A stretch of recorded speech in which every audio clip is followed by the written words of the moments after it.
আবারও ব্যক্তিগত একটা ফ্যামিলি ব্লগ নিয়ে আপনাদের মাঝে হাজির হয়ে গেলাম আর শেয়ার করছি আমার পরিবারের সাথে মায়ের সাথে কাটানো কিছু অসাধারণ মুহূর্ত আমরা ভাই বোনরা মিলে। আসসালামু আলাইকুম এভরিওয়ান, আমি নাসরিন সুলতানা মিনা, সিরাজগঞ্জের মেয়ে। আমার ব্লগে আপনাদের সবাইকে স্বাগত জানাচ্ছি। আশা করি সাথেই থাকবেন এবং খুব ভালো লাগবে। খুব যত্নে এবং পরম মমতায় কিন্তু এই ব্লগটা আমি বানিয়েছি, আপনাদের অবশ্যই ভালো লাগবে। হঠাৎ করে মায়ের শারীরিক অসুস্থতার কারণে আমার যে ভাইটা আমেরিকায় আছে, আমাদের ছোট ভাইটা, সে ছুটে আসলো। 7 দিনের মধ্যেই সে একদমই থাকতে পারেনি। মায়ের অসুস্থতার কথা শুনে সে একাই চলে এসেছে, ফ্যামিলি আনতে পারেনি, কারণ তাড়াহুড়ো করে এসেছে। এসে আসার পরেই কিন্তু মা ভীষণভাবে কান্নায় ভেঙে পড়লেন। ভাই যখন থেকে আমেরিকায়, মা কিন্তু একদমই ভালো থাকতে পারেন না। কয়েকদিন পরপরই মা অসুস্থ হয়ে পড়েন। ভাইয়ের টেনশন তার সারাক্ষণ তার মাথায়। ভাই ভালো আছে কি না, খাচ্ছে কি না, ভাই ঠিক মতো চলছে কি না, ভাইয়ের কোনো বিপদ হচ্ছে কি না, এসব। আমার কাজিন এসেছে, আমাদের সবার ছোটো ভাই খোকন, ও সবার পাশে থাকে ছায়ার মতো, একেবারে ভীষণ ভালোবাসা। আমরা মাকে নিয়ে ঢাকায় রওনা হব। ভাই বলেছে মাকে ঢাকায় ট্রিটমেন্টের পরে ভাই আমেরিকায় ফিরে যাবে, কারণ ভাইয়ের একদমই সময় ছিল না। তো খুব ভোরেই কিন্তু আমরা মাকে নিয়ে রওনা হয়ে গিয়েছি। সকালের নাস্তাটাও আমরা করতে পারিনি। ফজরের নামাজের পরই কিন্তু মাকে নিয়ে আমরা বেরিয়ে পড়েছি, কারণ 11টায় কিন্তু মায়ের সিরিয়াল রয়েছে ডাক্তারের। বাংলাদেশের স্পেশালাইজড হসপিটালে ডক্টর আলী হোসেন স্যারের তত্ত্বাবধানে মা ট্রিটমেন্ট নেন সবসময়। উনি বক্ষবিধি বিশেষজ্ঞ। মা কিন্তু পেপারের খুঁটিনাটি কোনো কিছু নাই যে মা বাদ রাখেন, সব কিছু করে ফেলেন। আমাদের গাড়িটা দ্রুতগতিতে ছুটে চলছে ঢাকার উদ্দেশ্যে। মাকে নিয়ে আমরা হসপিটালে প্রথমে চলে যাব, তারপরে বোনের বাসায়। তো রাস্তায় কিন্তু আমরা একটু ব্রেক নেব, কারণ আমাদের সকালের নাস্তাটা করা হয়নি। আমরা একটা হোটেল বিরতিতে যেয়ে মাকে কিন্তু এখানে আমরা নাস্তা করাবো, আমরা নিজেরাও খেয়ে নেব। আমার শশীমা কিন্তু মাকে ধরে নিয়ে যাচ্ছে। এভাবে করেই কিন্তু আমরা নাস্তার জন্য টেবিলে বসে পড়লাম।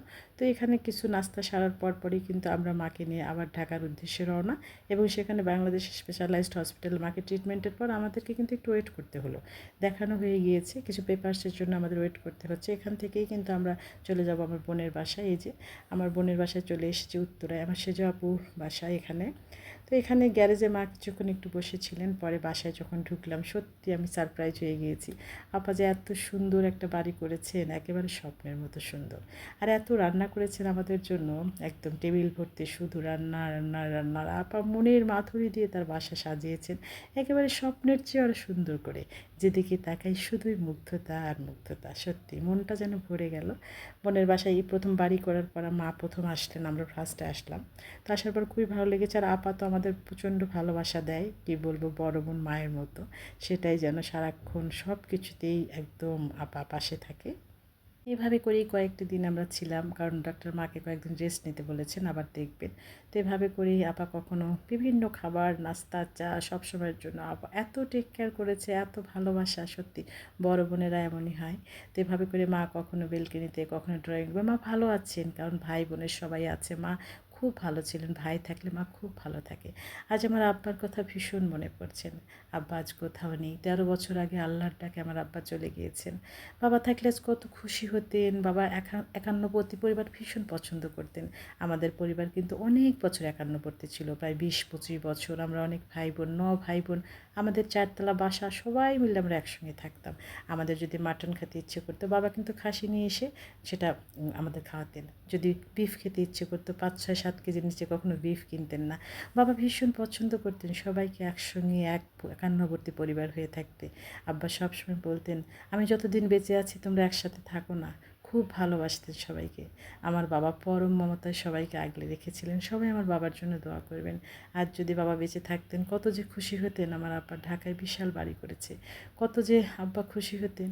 যাই হোক, আব্বাকে প্রতিনিয়ত আমরা মনে করি, প্রতিটি ক্ষণে, প্রতিটি মুহূর্তে।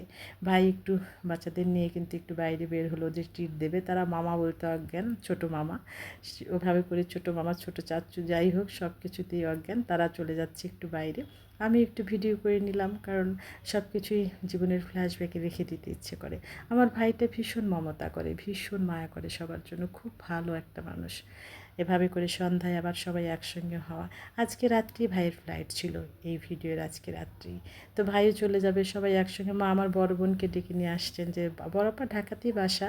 মা বললেন আমার সঙ্গে এসে কয়েকদিন থাক। আমার মেঝো আপারও ঢাকাই বাসা, কিন্তু মেঝো আপা আসতে পারেনি, হসপিটালে মায়ের সঙ্গে দেখা করে গেছেন 2 দিন এসে। আর আমার এই যে রিমঝিম মা আর আমার শশী মা কিন্তু একেবারে তাদের নাতি নাতনি ভালোবাসায় আমার মা একেবারে কি বলবো, সবাই ভীষণ ভালোবাসা দেয়। আমার বোনেরা ছবি তুলছে, আমি তুলতে পারি পারিনি, কারণ ভিডিও করছিলাম। আমার বড় আপা সেজে আপা সবাই ছবি ছবি উঠছিল। আর শশী তো তার বাবার সাথে একেবারে কি বলবো, এদিকে ভাইয়ের চলে যাওয়ার সময় হয়ে গেল। অনেক বেদনায় ভাইকে বিদায় দিলাম। সত্যি ভাইয়ের সঙ্গে আবার কবে দেখা হবে জানি না। ভাই ফিরে গেলেন তার আপন ভুবনে, তার রাজকন্যার কাছে আমেরিকায়। ভালো থাকবে।